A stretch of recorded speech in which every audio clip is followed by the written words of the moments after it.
I'm Joseph Cummins. I'm the agronomist here at the Scout Learning Center, and today we'll be talking with you about our ThryvOn Technology trial that we had here in Scott. This trial, it consisted of 3 parts. We had a plant-based threshold, a insect-based threshold, and an untreated plot across ThryvOn Technology as well as a check. These treatments that we had throughout the trial, the plant-based threshold, each week we would go through and we would look at the plant and we would check square retention.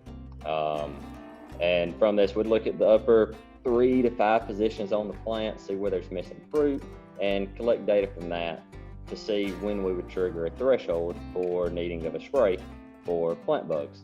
And then we'd move from that plot, we'd go to the next, which would be the insect-based plot, to where we would take sweep nets or drop cloths, depending on what stage the cotton was at, and we would sweep it or beat the plants to look at the insects and keep count of how many insects were in each plot, or in the insect-based threshold of the plot.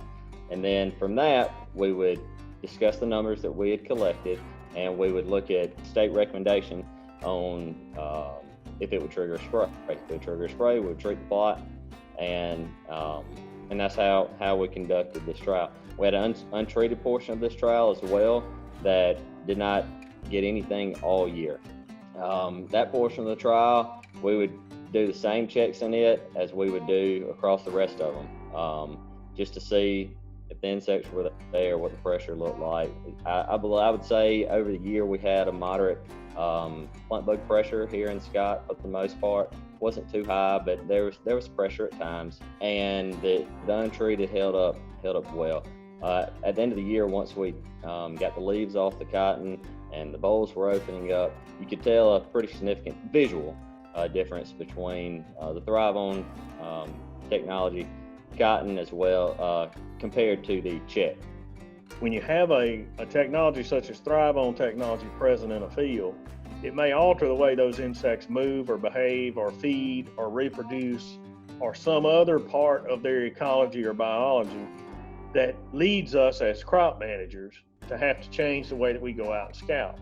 Whether that's we have to learn to lean more upon the plant-based measurements, in other words, fruit retention at certain periods of time through the year, or we have to go out and consider simply whether or not the field contains ThryvOn, or we alter the number of times that we need to go out and scout a cotton field. Because ThryvOn Technology is offering us some advantage there, controlling some of the insects or repelling some of the insects or whatever may happen. I think all of those are topics for research for the future. And I look forward as a cotton entomologist and cotton manager get into those deeper in 2021 and beyond.